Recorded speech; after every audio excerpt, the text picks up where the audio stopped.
नमस्ते महोदय।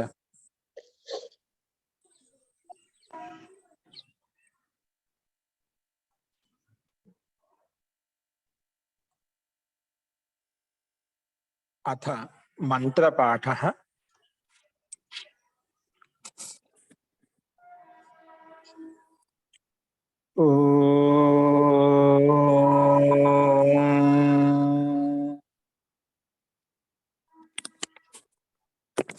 सहनाववतु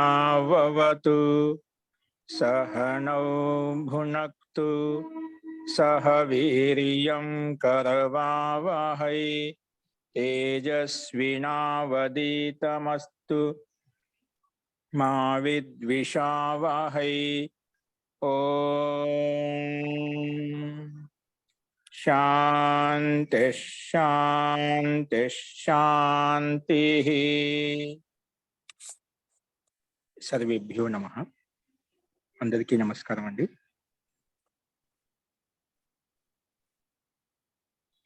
మనము ప్రారంభిక రచనానువాద కౌముదిలో 24వ అభ్యాసం చెప్పుకుంటున్నాము.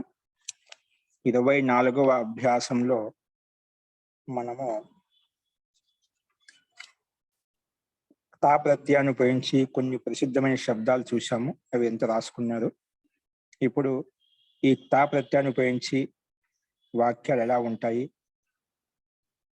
శబ్దకోశాన్ని ఉపయోగించి ఎలా ఉంటాయి, దాదాతును ఉపయోగించి వాక్యాలు ఎలా ఉంటాయి అనేది ఇప్పుడు మనం వాక్యాలు చూద్దామండి. ముందుగా సంస్కృత వాక్యాలకు తెలుగు సమాధానాలు అవి చూద్దాము. మీరంతా రాసే ఉంటారు, నిన్న గ్రూప్లో పెట్టారు. వీటి యొక్క సమాధానాలు ఏంటో ఈరోజు చూద్దాం. మనం వాటిని సరి చేసుకోండి. ఏమన్నా సందేహం ఉంటే వాటిని అడగండి. మీరు పాయింట్ చేసుకొని నోట్ చేసుకొని తర్వాత అడిగి చెప్పినప్పుడు మీరు అడగండి, చూసుకోండి. మొట్టమొదటి వాక్యం చూడండి. మనకు శబ్దకోశంలో ఏ శబ్దాలు అయితే వచ్చాయో ఆ శబ్దాలను ముఖ్యంగా ఉపయోగించి వాటి యొక్క ప్రయోగం మనం ప్రాక్టీస్ చేస్తున్నాం. దాదాపుగా 90% ఈ శబ్దకోశంలో ఉన్నటువంటి ఈ అభ్యాసంలో 24వ అభ్యాసం ఏ శబ్దకోశం చెప్పుకున్నాం, నియమాలు ఏవైతే చెప్పుకున్నామో, సందులు ఏవైతే చెప్పుకున్నాం దానికి సంబంధించే ఉంటాయి దాదాపుగా. ఒకవేళ వచ్చినా కూడా ముందు చెప్పిన అభ్యాసంలోంచి శబ్దాలు కానీ ధాతులు కానీ ఉంటాయి. ఈ మనం చెప్పుకున్న వాటివి కాకుండా భిన్నమైన శబ్దాలు కానీ ధాతులు కానీ ఏవి రావన్నమాట. మనం చెప్పుకున్న అభ్యాసాల్లోంచే ఉంటాయి. కాబట్టి ముందుగా మనం అభ్యాసంలో ఉన్న వాటిని గమనిద్దాం. లేదంటే అంతకు ముందు ఉన్నటువంటి శబ్దకోశం నుంచి శబ్దాలు కానీ ధాతులు కానీ వాటిని గమనిద్దాం. అస్తు. తో ఇక్కడ వారి శబ్దాన్ని ఉపయోగించి ముఖ్యంగా చెప్పబడింది ధాతు గురించి చెప్పబడింది. తో వారి శబ్దము శుచి శబ్దం. వారి శబ్దానికి సమానంగా శుచి శబ్దం నడుస్తుందని చెప్పాము. దాన్ని ఉపయోగించి వాక్యాలు ఇవ్వబడ్డాయి. అవి ఏంటో చూద్దాం. చూడండి, మొట్టమొదటి వాక్యం వచ్చేసి తెలుగు సంస్కృత వాక్యము. హెడింగ్ పెట్టుకొని తెలుగు సంస్కృత వాక్యాలకు తెలుగులో అనువదించండి. సంస్కృత వాక్యాలను తెలుగులో అనువదించండి. తో మొట్టమొదటి తెలుగు వాక్యం సంస్కృత వాక్యం అంటే శుచి వారి పిబ. ఇది మనకు సంస్కృత వాక్యం అండి. దానికి తెలుగు సమాధానం వస్తుంది స్వచ్ఛమైన నీరు త్రాగు. శుచి వారి, వారి అంటే నీరు, జలం.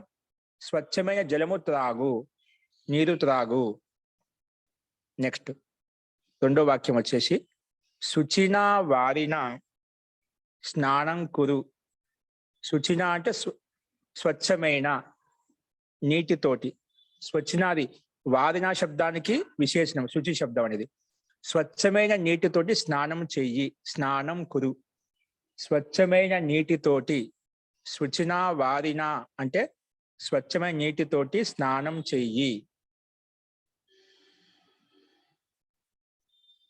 మూడో వాక్యం వచ్చేసి శుచినే వారినే నదీం గచ్చ. శుచినే వారినే నదీం గచ్చ. చూడు, ఇవన్నీ వారి శబ్దాన్ని ఉపయోగించి క్రమంగా ప్రథమ విభక్తి, ద్వితీయ విభక్తి అట్లా క్రమంగా చూపించుకుని వస్తున్నాయి. ఇక్కడ శుచినే అనేది చతుర్థ విభక్తి వస్తుంది. శుచినే వారినే నదీం గచ్చ అంటే స్వచ్ఛమైన జలము కోసం, అంటే నీటి కోసం నదికి వెళ్ళు. నదికి వెళ్ళు అంటే నది దగ్గరికి వెళ్ళు. నదీం గచ్చ అంటే నది దగ్గరికి వెళ్ళు అని అర్థం వస్తుంది. నదీం గచ్చ అంటే నది దగ్గరికి వెళ్ళు. స్వచ్ఛమైన నీటి కోసము నది దగ్గరికి వెళ్ళు. నెక్స్ట్ రామ గృహం గత. చెప్పా కదా కొన్ని గత్యర్థక దాతులతోటి తా ప్రత్యయం కూడా ఉపయోగించవచ్చు. ముందు అంతకన్నా అభ్యాసం చెప్పుకున్నాం, తాపత్యం కర్మవాచ్యంలో భావవాచ్యంలో మాత్రం ఉపయోగిస్తాం చెప్పుకున్నాం. కానీ కొన్ని గత్యర్థక ధాతులతోటి అకర్మక ధాతులతోటి అక్కడ కూడా మనం కర్తాలు కూడా తాపత్యం తెచ్చుకోవచ్చు అని చెప్పాం. అదే విధంగా ఇక్కడ ఉదాహరణ చూపించామట. రామ గృహం గత. గత అంటే గత్యర్థక ధాతు, వెళ్ళాడు కదా. ఎక్కడైతే కదలికలు ఉంటాయో, చేష్ట ఉంటుందో, గతి ఉంటుందో, నడవటం ఉంటుందో అటువంటి ధాతుల చేత, ఇంకా అకర్మక ధాతుల చేత కూడా కర్తాలు కూడా తాపత్యం వస్తుంది అని చెప్పుకున్నాం. అదే విధంగా ఉదాహరణ ఇచ్చాడు. రామ గృహం గత అంటే రాముడు ఇంటికి వెళ్ళాడు. రాముడు ఇంటికి గత వెళ్ళిపోయాడు, జరిగిపోయింది భూతకాలంలో. తాపత్యం భూతకాలం యొక్క అర్థాన్ని ద్యోతిస్తుంది. రామ గృహం, గృహంనకు గత వెళ్ళాడు, వెళ్ళిపోయాడు. నెక్స్ట్ కృష్ణ గృహం ఆగత. కృష్ణ గృహం ఆగత, కృష్ణుడు ఇంటికి వచ్చాడు. కృష్ణ గృహం ఆగత, కృష్ణుడు ఇంటికి వచ్చాడు. కృష్ణ గృహం ఆగత అంటే కృష్ణుడు ఇంటికి వచ్చాడు. నెక్స్ట్ స నదీం ప్రాప్త. స నదీం ప్రాప్త, అతడు నదిని చేరుకున్నాడు.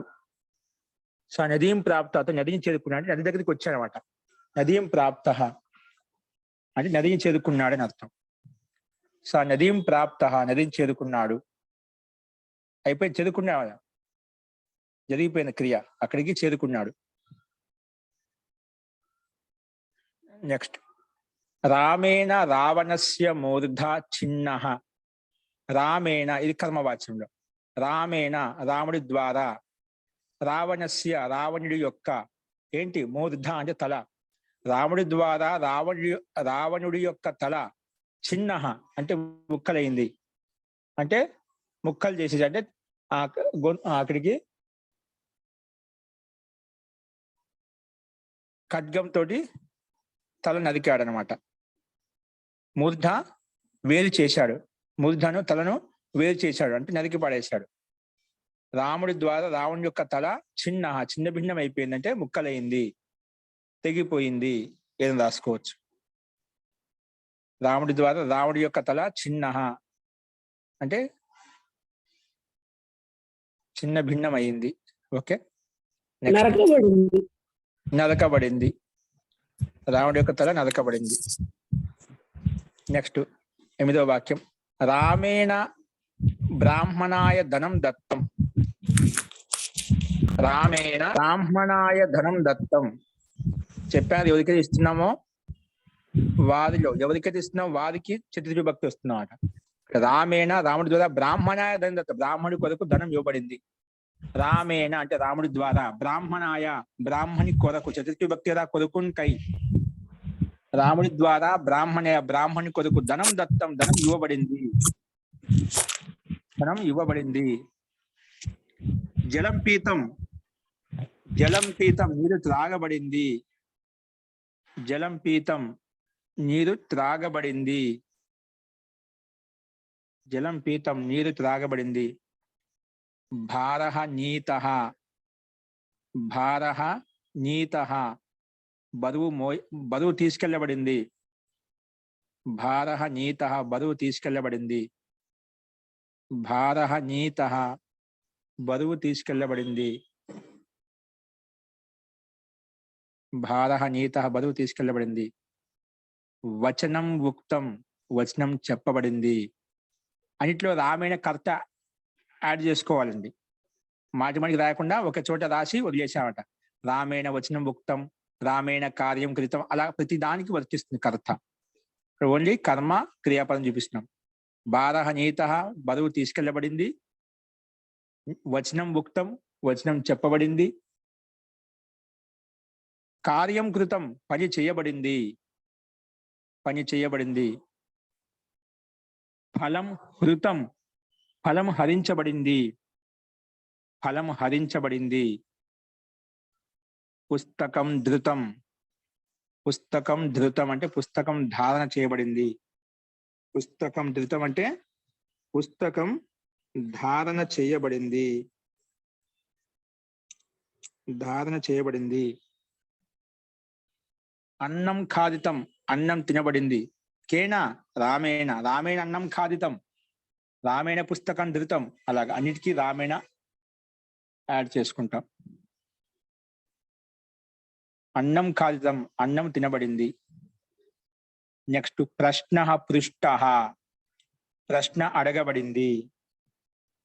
ప్రశ్న పృష్ట, ప్రశ్న అడగబడింది. గృహం త్యక్తం, గృహం త్యక్తం, గృహం త్యాగం చేయబడింది. గృహం త్యక్తం అంటే గృహం త్యాగం చేయబడింది. గృహం త్యాగం చేయబడింది.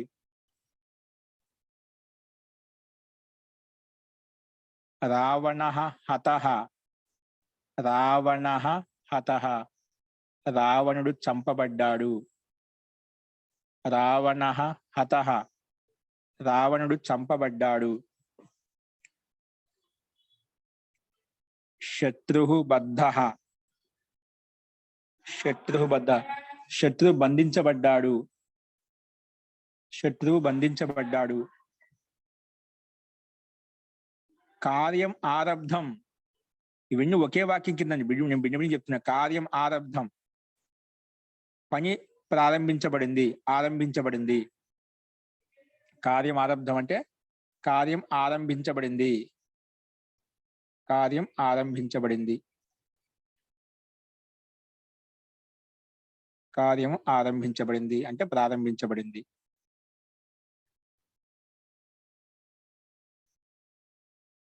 సీతా దృష్ట, సీత చూడబడింది. అందులోనే సీతా దృష్ట, సీత చూడబడింది.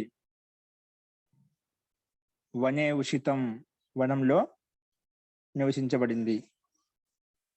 వనే నివసితం, రామేణ వనే ఉషితం, ఉషితం, రాముడు వనంలో నివసించాడు, నివసించబడింది.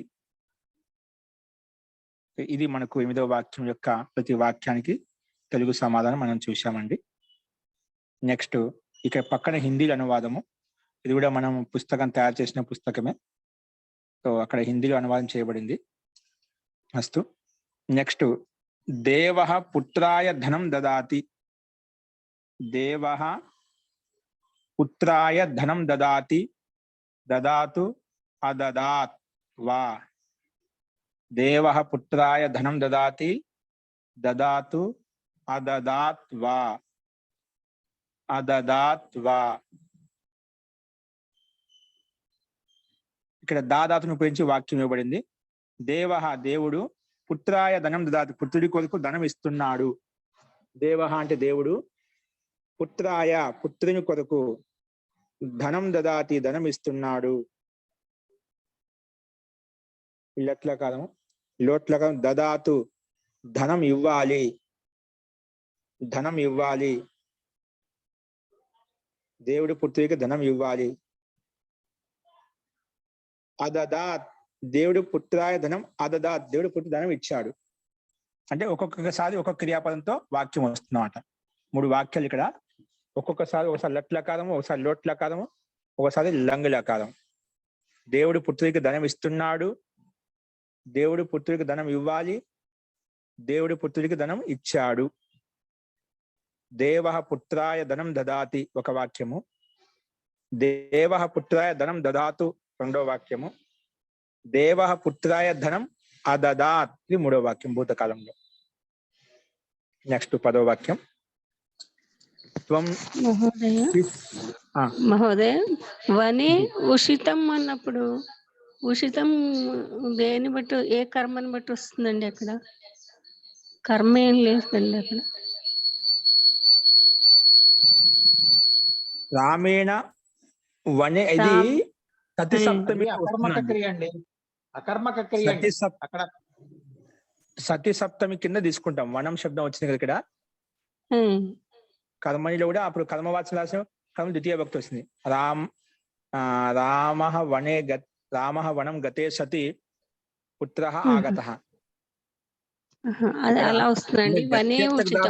వనే కన్నా రామేణ వనం ఉషితం, వనంలో నివసించబడింది. వనం రాసుకుంటూ ఉక్తి సంగతంగా ఉంటుంది. వనే కన్నా వనం రాయండి. అంటే నపుంసకలింగం వచ్చినప్పుడు ఉషితం అని వస్తుంది కదండి, అక్కడ వనే అని వచ్చింది కదా. అని అడుగుతున్నాను అంతే. అంటే వనం శబ్దం నపుంసకలింగి కదా, అవునండి. వనం శబ్దం నపుంసకలింగం కాబట్టి దాన్ని బేస్ చేసుకుని ఇవ్వబడింది. కర్మను బట్టి ఉండాలి కాబట్టి ఇక్కడ వనం ఉచితం రాయండి, గత్య దాతులతో ఇబ్బంది లేదు. అస్తు మహోదయ. అంటే గురువు గారు ఇక్కడ ఉషితం అని ఎందుకు చెప్పారు అంటే ఇది అకర్మక ధాతువు అండి. అకర్మక ధాతువులో నపుంసకలింగంలో ఉండాలి క్రియ అని చెప్పారు. అందుకని ఉషితం చెప్పారనమాట గురువు గారు.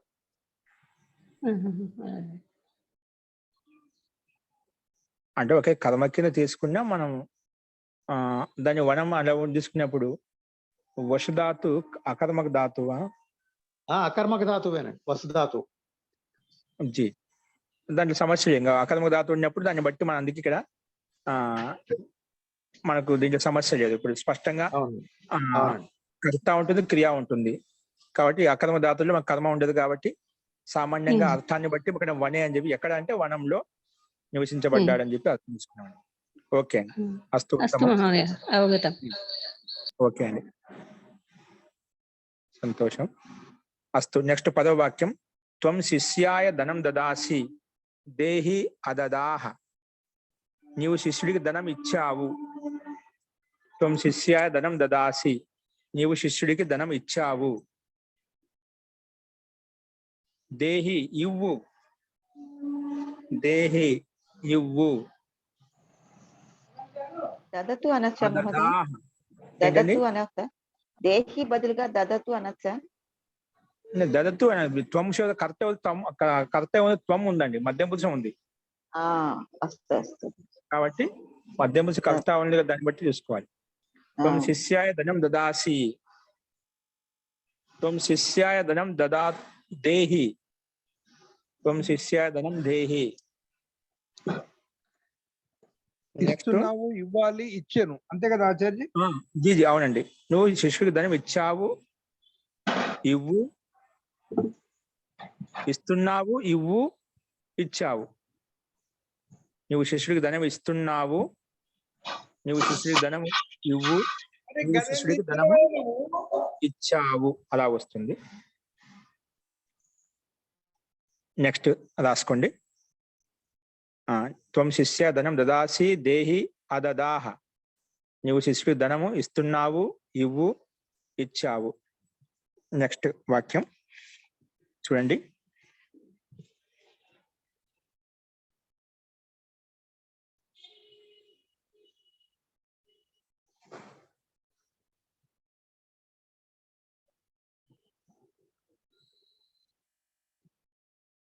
తెలుగు వాక్యాలు ఇప్పుడు తెలుగు వాక్యాలతో సంస్కృత సమాధానం ఎలా అంటే చూద్దాం. సో మొట్టమొదటి తెలుగు వాక్యం వచ్చేసి రాముడు స్వచ్ఛమైన నీరు త్రాగుతున్నాడు. రాముడు స్వచ్ఛమైన నీరు త్రాగుతున్నాడు, ఇది తెలుగు వాక్యం. అప్పుడు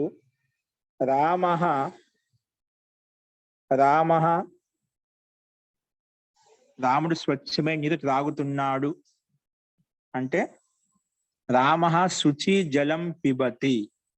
జలం కాదు, శుచి వారి శబ్దం వచ్చింది, అది ఉపయోగిద్దాం. శుచి వారి పిబతి. రామః శుచి వారి పిబతి. నెక్స్ట్ రెండో వాక్యం. నీవు స్వచ్ఛమైన నీరు తీసుకొనిరా. నీవు స్వచ్ఛమైన నీరు తీసుకొనిరా. నీవు స్వచ్ఛమైన నీరు తీసుకొనిరా. త్వం శుచి వారి ఆనయ. త్వం శుచి వారి ఆనయ. త్వం నీవు స్వచ్ఛమైన అంటే శుచి, నీరు అంటే వారి, తీసుకొనిరా ఆనయ. త్వం శుచి వారి ఆనయ. నెక్స్ట్ అండి. స్వచ్ఛమైన నీటి కోసము నీవు నది దగ్గరికి వెళ్ళు. స్వచ్ఛమైన నీరు కోసం నువ్వు ఎక్కడికి వెళ్ళు? నది దగ్గరికి వెళ్ళు. శుచినే వారినే. శుచి కొరుకునికాయ కదా, కొరకు అంటున్నాం. శుచినే వారినే, శుచినే వారినే, శుచినే వారినే, శుచినే వారినే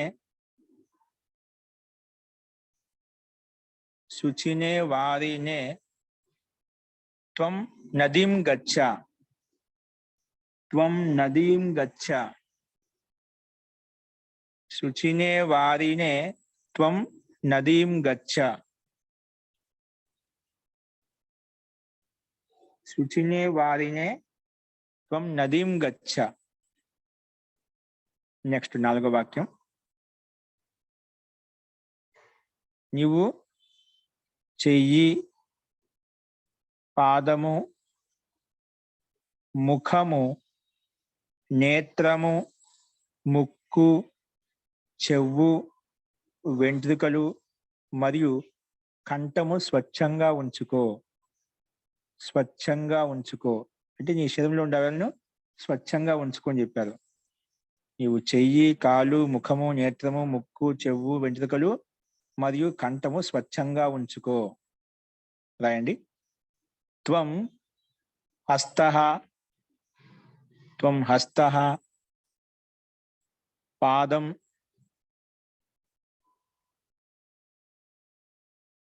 త్వం 2 ద్వివచన రాసం. త్వం హస్తౌ చేతులను, త్వం హస్తౌ,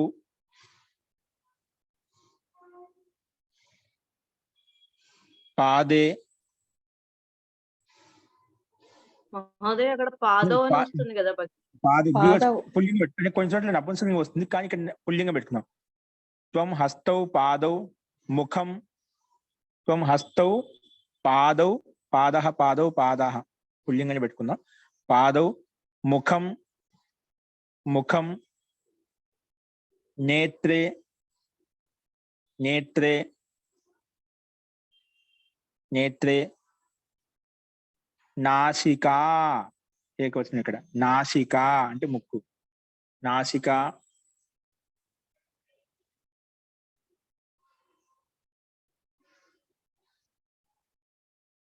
నాసిక, నాసికాం అండి. నాసికాం వస్తుంది. ద్వితీయ భక్తి ఏకవచనం రావాలి. విన్యం వస్తాయి, ద్వితీయ భక్తి ఏకవచనంలోకి వస్తాయి. నాసికాం. అవన్నీ కూడా ముందు హస్త ద్వితీయ భక్తి ద్వివచనం అండి. పాదవు ద్వితీయ భక్తి ద్వివచనం, ముఖం ద్వితీయ భక్తి ద్వివచనం, నేత్రే ద్వితీయ భక్తి ద్వివచనం. నాసికాం ఒకటే కాబట్టి ద్వితీయ భక్తి ఏకవచనం. నాసికాం.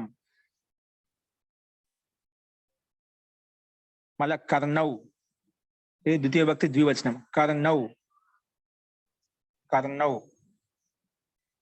కేశాన్ బహువచనంలో కేశాన్. కర్ణౌ తర్వాత కేశాన్. కంఠం చ, కంఠం చ, కంఠం చ. శుచి స్థాపయ, శుచి స్థాపయ, శుచి స్థాపయ. శుభ్రంగా ఉంచుకో, స్వచ్ఛంగా ఉంచుకో. శుచి స్థాపయ. ఓకే, శుచి స్థాపయ. ఇవి ద్వితీయ భక్తి ఏకవచనం చూసుకోవాలి. అస్తు. 5వ వాక్యం. ఆ కన్య యొక్క దంతాలు, పెదవులు, గోర్లు, మెడ, తొడ మరియు ముఖం అందంగా ఉన్నాయంట. తస్యాహ కన్యాయాహ, తస్యాహ కన్యాయాహ దంతాః, దంతః ఏకవచనం పెట్టండి. దంతః, ఓష్ఠః, దంతః, ఓష్ఠః. గోర్లు అంటే నఖః, నఖః. గ్రీవా, గ్రీవా మెడ. దీర్ఘం అండి, దీర్ఘ ఆకారం. గ్రీవా. నెక్స్ట్ జంఘా, జంఘా. ముఖం చ, ముఖం చ, ముఖం చ.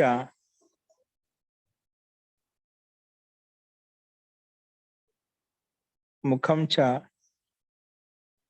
సుందరాని సంతి, సుందరాని సంతి. గురుగారు ఇంకొకసారి చెప్పరా? తస్యాహ కన్యాయాహ దంతః ఓష్ఠః నఖః గ్రీవా జంఘా ముఖం చ ఇవన్నీ కదా ముఖం చ సుందరాని సంతి లేదా ఉత్తమాని సంతి లేదా సుందరాని సంతి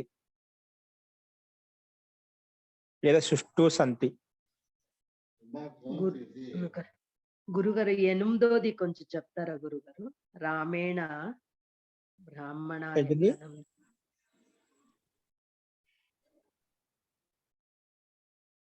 ఏంటి ఏ వాక్యం అండి? 8వ వాక్యము గురువు గారు. రామేణ ఐదో వాక్యంలో ఉన్నాం ఇంకా మనం. కాదు, హిందీ సంస్కృత వాక్యం ఇది. అది అయిపోయినా ఇది అయిపోయినా చెప్తానండి. ఓకేనా? ఇది అయిపోయినా చెప్తాం. ధన్యవాదాలు గురువు గారు. నెక్స్ట్ చూడండి 7వ వాక్యం. గలే అన్నా గర్దన్ అన్నా ఒకటేనా అండి? గర్దన్ గలేమే అంటే కంఠం వస్తుంది, గర్దన్ అంటే మెడ వస్తుంది. ధన్యవాదాలు. హిందీలో 2 పదాలు. అవునండి. నెక్స్ట్ 6వ వాక్యం. హృదయమును ఎల్లప్పుడూ పవిత్రంగా ఉంచుకో. ఉరస్థలం సదా శుచి స్థాపయ. లేదా హృదయం సదా శుచి స్థాపయ. మనకు శబ్దకోశం ఉరస్థలం వచ్చింది, హృదయ శబ్దం వచ్చింది. ఉరస్థలం శుచి,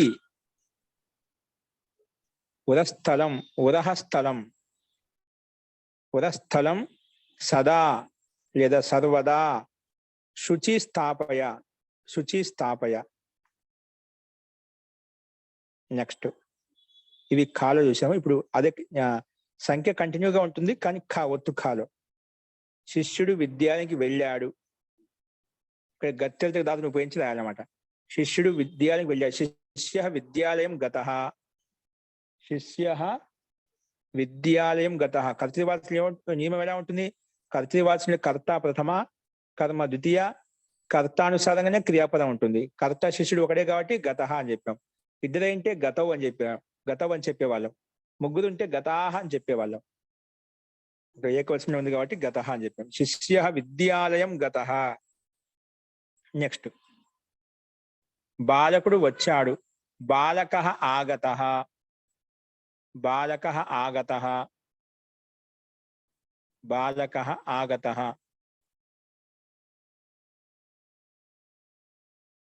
ఇది గత్తెలతక ధాతు కాబట్టి తాప్రత్యాన్ని ఉపయోగించాము. నెక్స్ట్ 9వ వాక్యం. శిష్యుడు నిద్రపోయాడు. శిష్యః సుప్తః. ఇది అకర్మక ధాతు. శిష్యః సుప్తః. రావణుడు చనిపోయాడు. రావణః మృతః.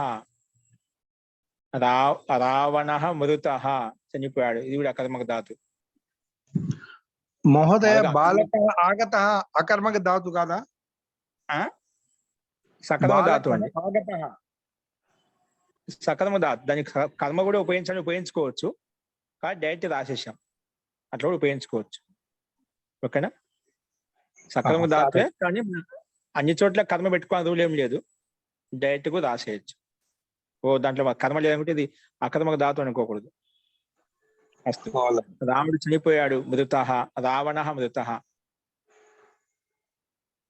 నెక్స్ట్ నేను ధర్మాన్ని తెలుసుకున్నాను, దానం చేశాను, పాలు త్రాగాను, వచనం చెప్పాను, పని చేశాను, ఇంకా ధర్మాన్ని ధారణ చేశాను. కొన్ని భూతకాలంగా కనిపిస్తున్నాయి. అహం ధర్మం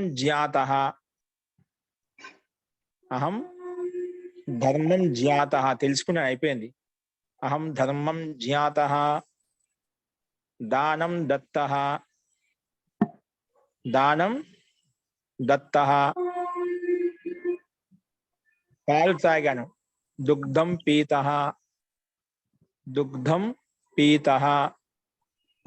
మహోదయ ధనం కదా? దానం దానం చేశాను. ఏమి సార్ దానం?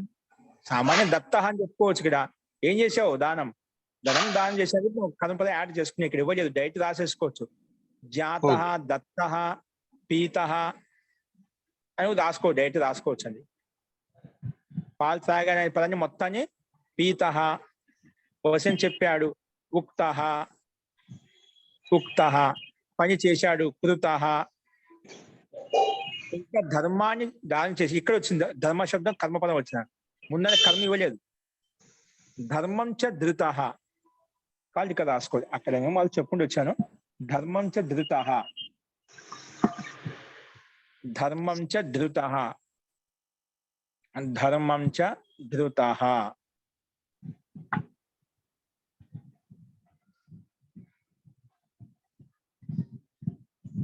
గురుగారు మరొక్కసారి చెప్తారా? అహం ధర్మం జ్ఞాతః దత్తః పీతః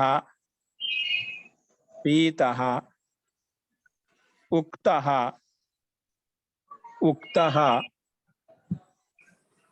కృతః. దుగ్ధము నపుంసకలింగం కదండి, దుగ్ధము. అవునండి. అప్పుడు పీతం అని చెప్పినా పీతం ఉండాలి. ఓకే, పీతం, దుగ్ధం పీతం అంటే మన కర్మపదం పెట్టారు కదా. ఆ కర్మ దాదాపుగా ద్రవ్యపాద కొన్ని దాదాపు నపుంసకలింగంలో ఉంటాయి. పీతం రాయండి, పీతం. వచనం ఉక్తం. ఇప్పుడు అదే దత్తహం చెప్పి అక్కడ అది సందర్భ కర్మపదం పుల్లింగం ఉంటే పుల్లింగం కూడా మనం దత్తహం రాసుకోవచ్చు. ఆ కర్మపదానికి మెన్షన్ చేసుకోలేదు కదా. కర్మపద పుల్లింగ వాచకం అంటే పుల్లింగంలోకి మారిపోతుంది. మన సామాన్యంగా ఒక పుల్లింగం చెప్పుకుంటున్నాం ఇక్కడ.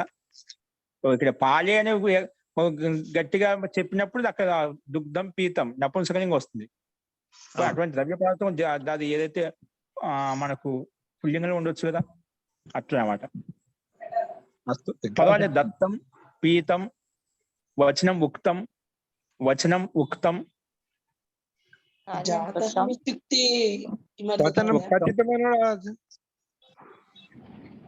పఠితంగా పఠిదాతు లేదు ఇక్కడ. చెప్పాడు, చెప్పడానికి భాష ఉక్తం అని చెప్పాలి. ఉక్తం కృతం, పని చేశాను కృతం. ధర్మంచ ధృతం,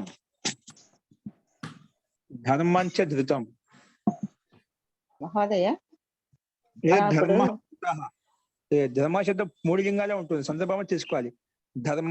ధర్మ ధృత, ధర్మం ధృతం, ధర్మ సందర్భాన్ని బట్టి.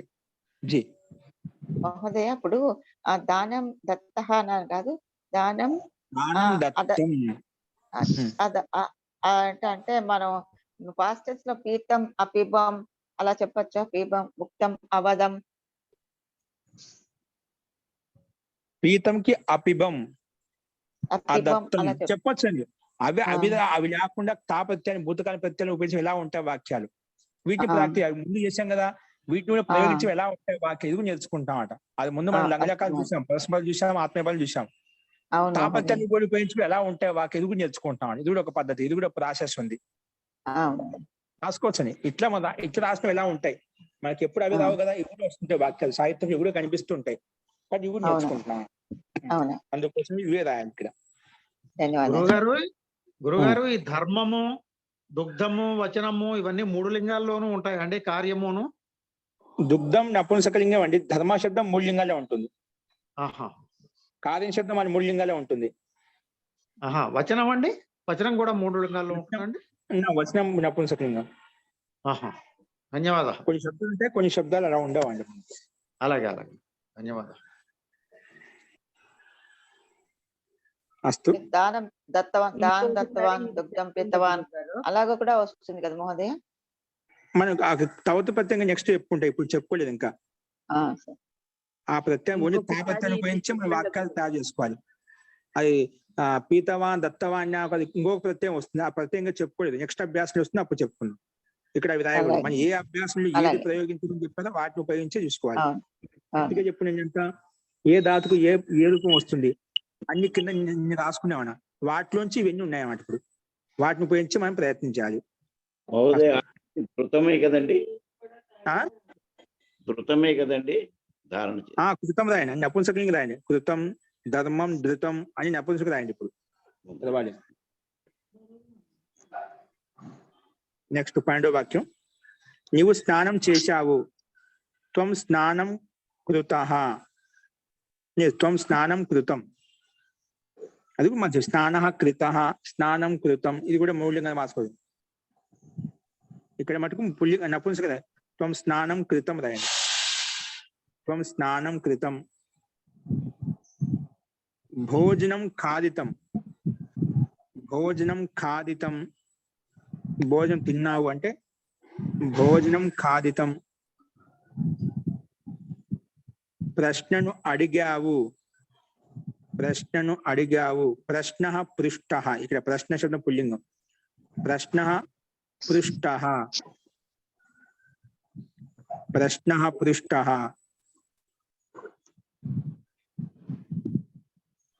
కార్యం ఆరబ్ధం.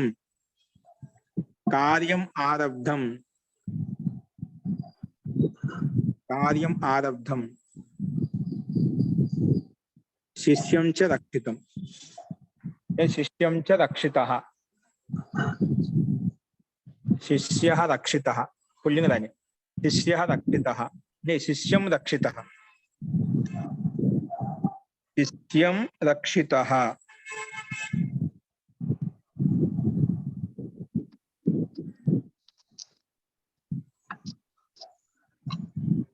శిష్యం రక్షితః. ఇవి మనకు ఖాలో ఉండేటువంటి 12 వాక్యాలు. నెక్స్ట్ గాలో 13వ వాక్యం. గాలో 13వ వాక్యం. అతడు ఇక దాదాతును ఉపయోగించి రాయాలి వాక్యాలు. దాదాతును ఉపయోగించి అతడు దానం చేశాడు, చేస్తున్నాడు, రెండు చెప్పాను. ముందుగా భూతకాలంలో ఉంది కాబట్టి అతడు దానం అదదాత్. దానం అదదాత్. దత్తః మహోదయ. ఇక్కడ దాదాతును ఉపయోగించి రాయాలండి. అది అయిపోయి పైన చెప్పుకున్నాం. మన దాదాతు కూడా ఎప్పుడు ఈ అభ్యాసంలో దాదాపు ఉపయోగించిన వాక్యం ఇలా ఉంటాయి. అలాగే. దానం భూతకంలో అదదాత్. అదదాత్. దానం అదదాత్.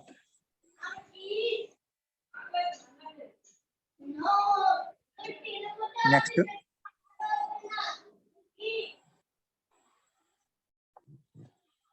దానం అదదాత్. నెక్స్ట్ దదాతి. చేస్తున్నాడు. రెండు ఉన్నాయి, దాంట్లో రెండు ఉన్నాయి. అతడు దానం చేశాడు, దానం అదదాత్.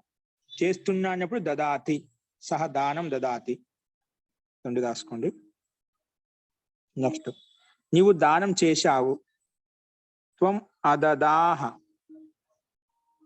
త్వం అదదాహ. భూతకాలంలో ముందు. త్వం దానం. దానం. దానం అదదాహ. చేస్తున్నావంటే దదాసి. వర్తమాన కాలం. ముందుదేమో లంగుల కాలం, తర్వాత లట్ల కాలం. త్వం దానం దదాసి. త్వం దానం దదాసి. త్వం దానం దదాసి. నెక్స్ట్ అండి. నెక్స్ట్ వాక్యము. నేను బాలకునికి ధనం ఇస్తున్నాను. ఇది వర్తమాన కాలం ఉంది. నేను బాలకునికి ధనం ఇస్తున్నాను. అహం బాలకం ధనం దదామి. అహం ఇస్తున్నాను అంటున్నాం కదా. ఇచ్చేటప్పుడు ఎవరికైతే ఇస్తున్నాం ఆ చతుర్థ. అహం బాలకాయ ధనం దదామి. అహం బాలకాయ. ఎవరికైతే ఇస్తున్నాం వాళ్ళు చతుర్థ రావాలి. అహం బాలకాయ ధనం దదామి. అహం బాలకాయ ధనం దదామి.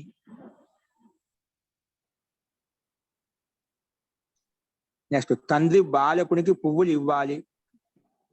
తండ్రి బాలకునికి పువ్వులు ఇవ్వాలి. జనకః బాలకాయ. జనకః బాలకాయ. జనకః బాలకాయ పుష్పాని దద్యాత్. జనకః బాలకాయ అంటే బాలకుని కొరకు పుష్పాని పువ్వులు ఇవ్వాలి. దద్యాత్ లింగిల కాలం. దద్యాత్ దద్యాత్. జనకః బాలకాయ పుష్పాన్ని దద్యాత్. ఓకే, నెక్స్ట్ 17వ వాక్యం. నీవు నాకు పుస్తకం ఇవ్వు. నీవు నాకు పుస్తకం ఇవ్వు. త్వం మహ్యం పుస్తకం దేహి. త్వం మహ్యం పుస్తకం దేహి. త్వం మహ్యం పుస్తకం, నీవు నాకు పుస్తకం ఇవ్వు. ఎవరికైతే ఇస్తున్నామో వాళ్ళకి చతుర్థి విభక్తి, నాకు కాబట్టి మహ్యం. త్వం మహ్యం చతుర్థి విభక్తి ఇలాండి. మహ్యం చతుర్థి విభక్తి, అస్మత్ శబ్దానికి చతుర్థి విభక్తి కోసం మహ్యం వస్తుంది. త్వం మహ్యం పుస్తకం దేహి. త్వం మహ్యం పుస్తకం దేహి. త్వం మహ్యం పుస్తకం దేహి. త్వం మహ్యం పుస్తకం దేహి. త్వం మహ్యం పుస్తకం దేహి. త్వం మహ్యం పుస్తకం దేహి.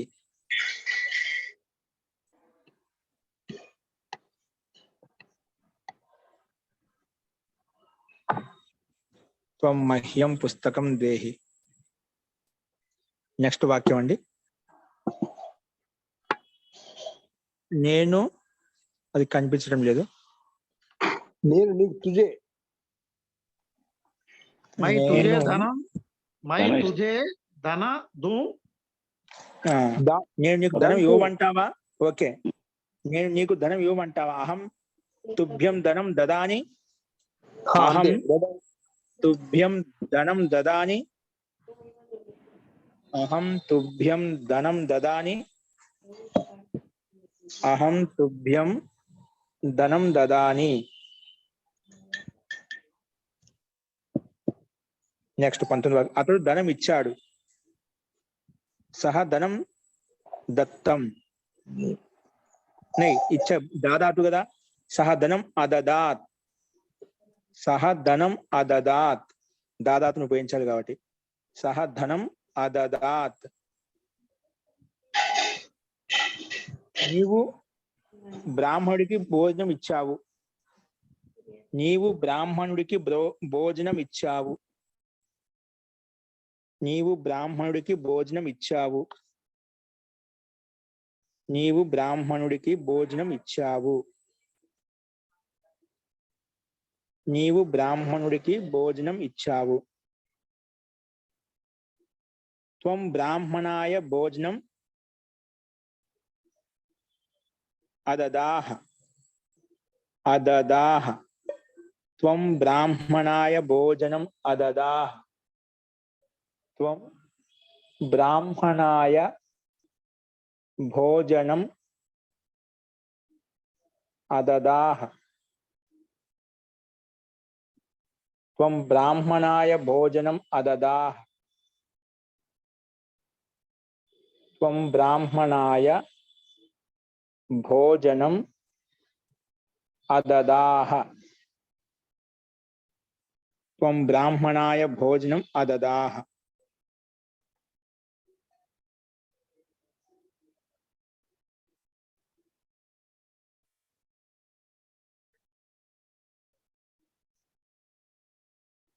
త్వం బ్రాహ్మణాయ భోజనం అదదాహ. నెక్స్ట్ అంతిమ వాక్యం. నేను నిర్ధనుడికి ధనం ఇచ్చాను. నేను నిర్ధనుడికి ధనం ఇచ్చాను. అహం నిర్ధనాయ ధనం అదదాం. లంగ్లకాలనే ఉత్తమ చేకూర్చం. అహం నిర్ధనాయ ధనం అదదాం. అహం నిర్ధనాయ ధనం అదదాం. ధనం అదదాం. ఓకే ఓకే అండి. ఇవి మనకు తెలుగు వాక్యాలకు సంస్కృత సమాధానాలు మనం చూసాము. నెక్స్ట్ రాసుకోండి. అశుద్ధ వాక్య శుద్ధ వాక్యాలు. అశుద్ధ వాక్య శుద్ధ వాక్య రాసుకోండి. మొట్టమొదటి అశుద్ధ వాక్యం. అహం ధర్మం జ్ఞాతః దానం దత్తః.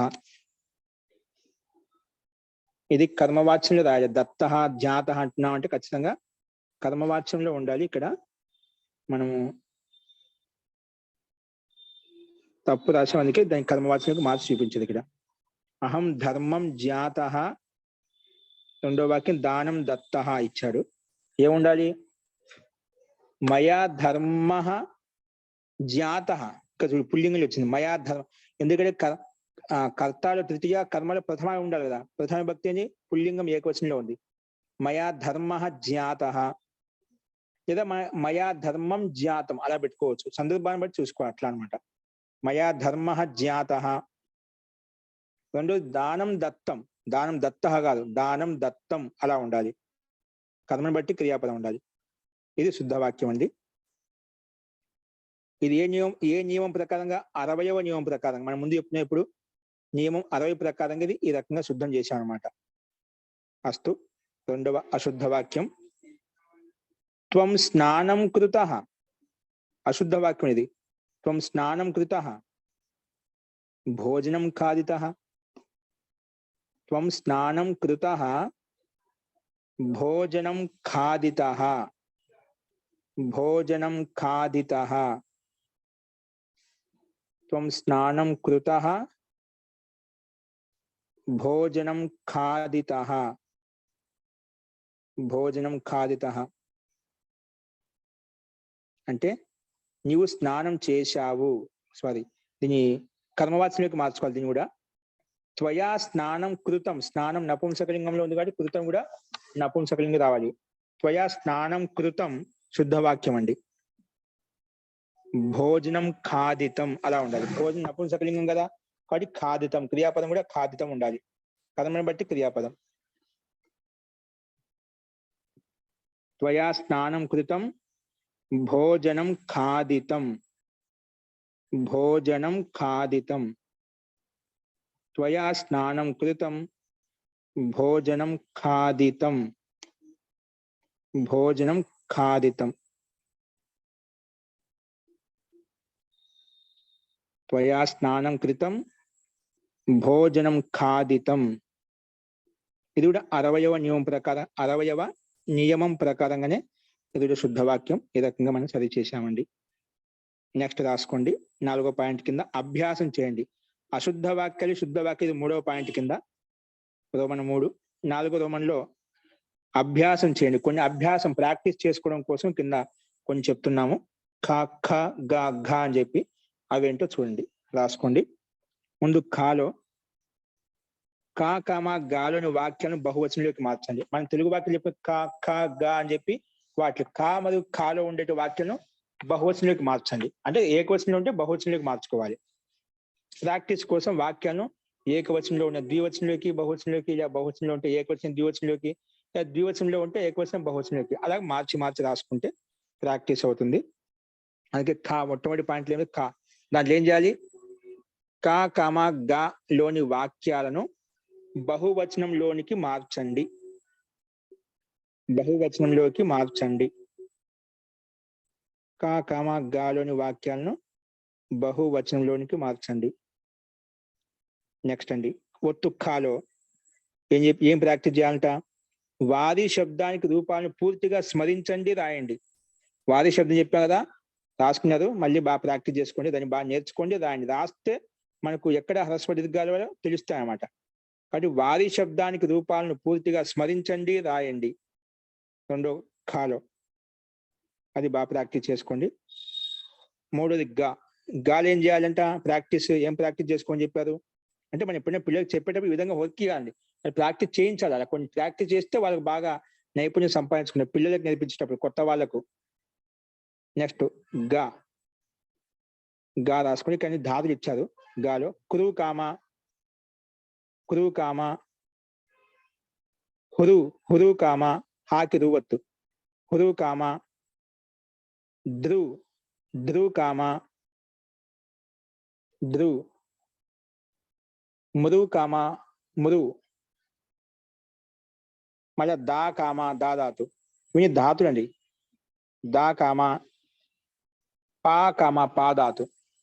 పా కామ స్థా ధాతు. స్థా కామ బ్రూ బ్రూ కామా బ్రూ కామా ప్రచ్ ప్రచ్ ప్రచ్ కామా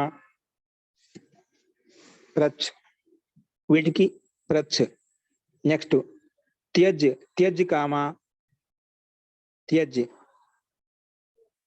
త్యజ్. నెక్స్ట్ భిద్ భిద్ కామా భిద్ ధాతు భిద్ కామా హన్ హన్ హన్ హన్ కామా. నెక్స్ట్ స్వప్ స్వప్ ధాతు స్వప్ స్వప్ కామా. నెక్స్ట్ దృశ్ ధాతు దృశ్ ధాతు దృశ్ దృశ్ దృశ్ కామా. అంతిమ ధాతు వహ ధాతు అంతిమ ధాతు వహ. స్వప్ తర్వాత దృశ్య ఉంది, దాని పక్కన వహ కూడా ఉంది. దృశ్యు వహు చూడండి కనిపిస్తుంది. ఇవన్నీ ధాతులండి. ఈ ధాతులకు రాసుకుని ఈ ధాతులకు తా ప్రత్యయాన్ని ఉపయోగించి రూపాలను రాయండి. అంటే తా ప్రత్యయం తీసుకొచ్చి ఎటువంటి రూపం వస్తుంది? తా ప్రత్యయాన్ని ఉపయోగించి రూపాలను రాయండి.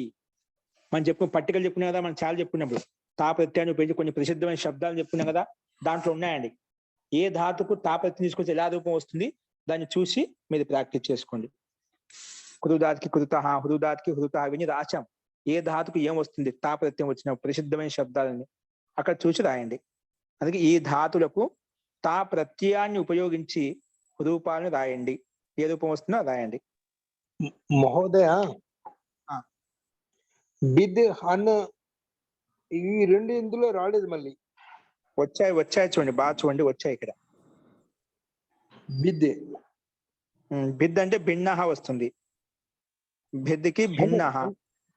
హన్ హన్ ధాతుకి హతః హతః వస్తుంది. ఓకేనా? ఓకే ఓకే రాసుకోండి. నెక్స్ట్ పాయింట్ ఘా. ఒత్తు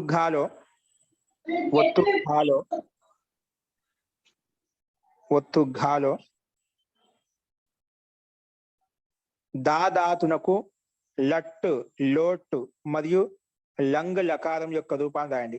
దాదాపు చెప్పినదా, దానికి 3 లకారాలు ప్రాక్టీస్ చేయమని చెప్పారు ఇక్కడ. దా ధాతువునకు లట్టు లోటు మరియు లంగ్ లకారం యొక్క రూపాలను రాయండి. దా ధాతునకు లట్టు లోటు మరియు లంగ్ లకారం యొక్క రూపాలను రాయండి. దా ధాతునకు లట్టు లోటు మరియు లంగ్ లకారం యొక్క రూపాలను రాయండి. లంగ్ లకారం యొక్క రూపాలను రాయండి.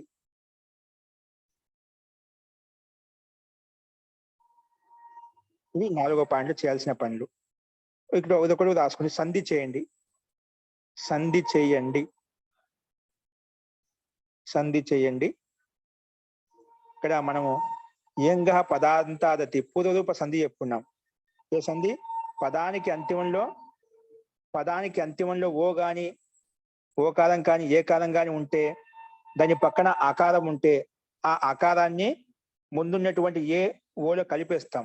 అది కలిపేసామని తెలుసుకోవడం కోసమే ఆ ఆకారాన్ని అవగ్రహ చిహ్నంగా పెడతాం, అంటే ఎస్ ఆకారాన్ని పెడతాము. దాన్ని అకార ప్రశ్లేషణం అని కూడా చెప్పుకున్నాం అనమాట. సో దాన్ని ఉపయోగించి కొన్ని ఎగ్జాంపుల్స్ ఇక్కడ ఇవ్వబడ్డాయి. అవి చూడండి. మొట్టమొదటిది ఉదాహరణ, హరే ప్లస్ అవ ఇజ్ ఈక్వల్ టు హరేవ. అన్నిట్లో అవ ఉంది కదా, ఆ అవలో ఉండే ఆకారాన్ని అవగ్రహ చిహ్నంగా రాస్తామండి. దాన్ని బట్టి మనం విడగొట్టినప్పుడు ఆ పూర్తి రాసుకుంటాం, కలిపి రాసినప్పుడు దాన్ని అవగ్రహ చిహ్నంగా రాసుకుంటాం. అందుకే అది పూర్వంలో కలిసిపోయింది కాబట్టి పూర్వ రూప సంధిని కూడా అంటుంది. ఓకే, అస్తు. హరే ప్లస్ అవ హరేవ. నెక్స్ట్ గృహే ప్లస్ అస్మిన్ చూడు, అన్నిట్లో ఏ ఉంది. పదానికి అంతిమంలో ఏ ఉంటుంది లేదా ఓ ఉంటుంది కంపల్సరీగా. దాని పక్కన ఆ ఉంటే ఆ అకారాన్ని అవగ్రహ చిహ్నంగా పెట్టుకుంటాం, అకార ప్రశ్లేషణంగా పెట్టుకుంటాం. గృహే ప్లస్ అస్మిన్ గృహేస్మిన్, గృహేస్మిన్ చూడండి ఆ యసాకారంగా మారిపోయింది. అన్నిట్లలో పక్కన ఉన్న ఆకారము యసాకారంగా మారిపోతుంది అన్నమాట. కే ప్లస్ అత్ర కేత్ర కలిపి రాస్తే సంధి చేసినప్పుడు ఇలా వస్తుంది. కే ప్లస్ అత్ర కేత్ర. నెక్స్ట్ 4వ పాయింట్, 4వ ఉదాహరణ. ధర్మే ప్లస్ అయం ధర్మేయం.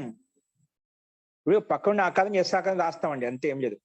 పక్కన ఉన్న ఆకారాన్ని యసాకారం రాస్తే అది పురురూప సంధి అయిపోతుంది. ధర్మే ప్లస్ అయం ధర్మేయం. నెక్స్ట్ విష్ణు ప్లస్ అవ విష్ణోవా విష్ణోవా. ఇప్పుడు మనం కలిపి చెప్పేటప్పుడు ఆకారం అనేది మింగేస్తున్నాం అండి, ఆకారం స్పష్టంగా ఉచ్చరించడం లేదు. సంధి చేయడం వల్ల ఏమవుతుంది, అర్ధమాత్ర లాఘవం అయిపోయింది. ఇక్కడ మనం కలిపి చెప్పేటప్పుడు అది ఉచ్చరించవచ్చు. విష్ణోవా విడివిడిగా చెప్పే విష్ణు ప్లస్ అవ పూర్తిగా ఆకారాన్ని ఉచ్చరిస్తున్నాం, కానీ సంధి చేసినప్పుడు విష్ణోవా కేత్ర అలాగా ఆకారము ఉచ్చరించడం లేదన్నమాట. ఇది సంస్కృతానికి ఉన్న విశేషత ఏంటంటే ఎలాగైతే పలుకుతామో అలాగే రాస్తాము, ఎలాగైతే రాస్తామో అలాగే పలుకుతాం. దీంట్లో సైలెంట్ అట్లా ఉండవు అన్నమాట. ఏదైతే అక్షరం ఉంటే అది పలుకుతాం, లేకపోతే పలకం అంతే, అది ఇక రాయం. ఇక్కడ మనం పలకడం లేదు కాబట్టి సంధి చేసాం కాబట్టి కేత్ర విష్ణోవా హరేవా. చూడు ఆకారాన్ని పలకడం లేదు అన్నమాట, అందుకే అక్కడ రాయలేదు కూడా. మనం సంధి చేయడం ఇలాంటి మనకు లాఘవాలు ఉంటాయన్నమాట. ఇటువంటి అక్షర లాఘం మనకు కనిపిస్తున్నమాట. అస్తు. కో ప్లస్ అయం కోయం, కో ప్లస్ అయం కోయం. కో ప్లస్ అత్ర కోత్ర. అన్నిటికీ పక్క ఉన్న ఆకారాన్ని యసాకారాన్ని పెట్టేస్తున్నాం, దాన్ని అవగ్రహ చిహ్నం అని చెప్పాను. కో ప్లస్ అత్ర కోత్ర. కో ప్లస్ అపి కోపి, కో ప్లస్ అపి కోపి. సో ప్లస్ అపి సోపి, సహా ప్లస్ అపి సోపి. దాని సంధి వల్ల సోపి అయిపోయిన అతడు కూడా అని అర్థం. సో ప్లస్ అపి సోపి. అన్నిటికీ పక్కన ఉన్న ఆకారం ఆకారంగా మారిపోయింది, అంటే అవగ్రహ చిహ్నంగా మారిపోయింది. నెక్స్ట్ 10వది అంతిం. లోకే ప్లస్ అస్మిన్ లోకేస్మిన్, లోకే ప్లస్ అస్మిన్ లోకేస్మిన్, లోకే ప్లస్ అస్మిన్ లోకేస్మిన్. ఓకే, ఇవి మనకు పూర్వరూప సంధి గురించి కొన్ని ఉదాహరణలు మనం చూసాము. ఈ రకంగా అభ్యాసం 24లో ఉన్నటువంటి శబ్దకోశాన్ని ఉపయోగించి, నియమాలను ఉపయోగించి, తా ప్రత్యయాన్ని ఉపయోగించి ఏవైతే కొన్ని ప్రసిద్ధమైన శబ్దాలు చెప్పుకున్నామో వాటిన్నిటిని ఉపయోగించి సంస్కృత వాక్యాలు, తెలుగు వాక్యాలు మనం చూసాము. అలాగే అశుద్ధ వాక్యాలు కూడా చూసాము. ఇంకా వీటన్నిటి ఆధారం చేసుకొని కొన్ని అభ్యాసం చేయమని చెప్పి కొన్ని అభ్యాస వాక్యాలు చెప్పుకున్నాము. అలాగే సంధి వాక్యాలు మనం చెప్పుకున్నామండి. ఈ రకంగా 24 అభ్యాసం ఇక్కడ కంప్లీట్ అయిపోయింది. ఫస్ట్ నెక్స్ట్ 25వ అభ్యాసం అది మొదలు పెట్టుకుందామండి. ఇందులో ఎవరికైనా సందేహాలు ఉంటే మనం మంత్రపాఠ అనేది చూద్దాము. ఫస్ట్ మంత్రపాఠ.